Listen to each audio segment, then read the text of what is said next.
গুয়াহাটিকে বন্যামুক্ত করার প্রতিশ্রুতি ছিল বিজেপির।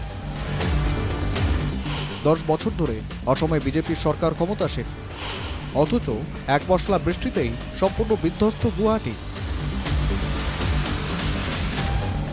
গুয়াহাটির প্রতিটি ওয়ার্ড, প্রতিটি এলাকা প্লাবিত।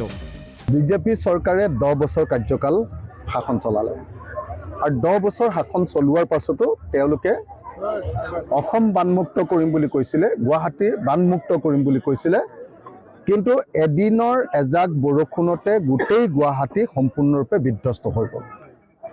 গুৱাহাটীৰ প্ৰতিটো চুবুৰী, গুৱাহাটীৰ প্ৰতিখন ৱাৰ্ড, প্ৰত্যেকটো ঠাই গুৱাহাটী বিধ্বস্ত হৈ গৈছে কৃত্ৰিম বানপানী। বন্যা সমস্যার সমাধানে বিজেপি সরকার ব্যর্থ বলে মনে করেন রাইজর দলের নেতা অখিল গগৈ। খোদ গুয়াহাটি মহানগরীর চরম দুর্দশা।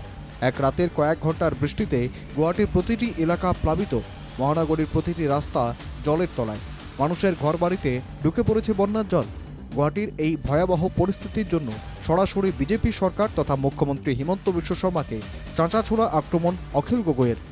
হিমন্ত বিশ্ব শৰ্মা গুৱাহাটী পৌৰ নিগমৰ তেওঁৰ গুৱাহাটী নগৰ উন্নয়নৰ মন্ত্ৰী আছিলে, বহুত ডাঙৰ ডাঙৰ কথা কৈছিলে। অশোক সিংঘাল মন্ত্ৰী আছিলে, বহুত ডাঙৰ ডাঙৰ কথা কৈছিলে, হেলিকপ্টাৰ লৈ ড্ৰেইন চাইছিলে, কিন্তু তাৰ পাছতো গুৱাহাটীৰ কৃত্ৰিম বানপানী ৰোধ কৰিব নোৱাৰাটো এটা অত্যন্ত গুৰুত্বপূৰ্ণ অপৰাধ। গুয়াহাটি বিমানবন্দরেও ঢুকে পড়েছে বন্যার জল। পৃথিবীর কোথাও বিমানবন্দরে এমন নদী বয়ে যায় নাকি? বিমানবন্দরের ভিতর দিয়ে নদী বয়ে গেছে। এমন দুর্ভাগ্যজনক ঘটনা হিমন্তের আমলেই ঘটেছে।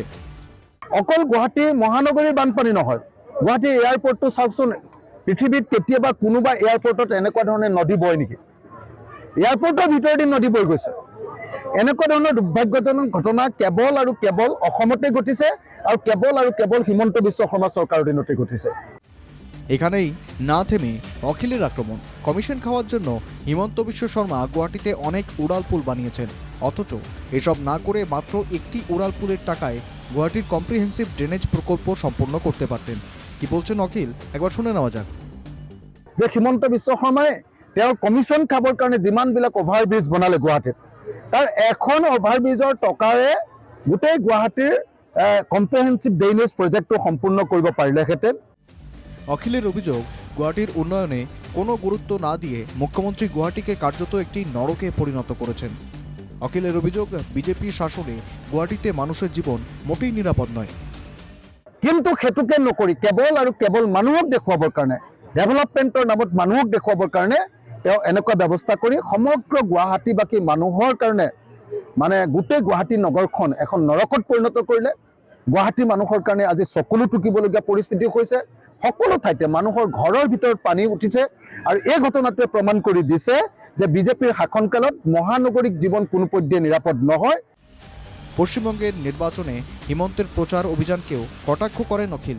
হিমন্তের প্রতি অখিলের আহ্বান, পশ্চিমবঙ্গে নির্বাচনী প্রচার না করে বরং ফিরে এসে মুখ্যমন্ত্রী গুয়াহাটির মানুষের দুর্দশা দেখুন।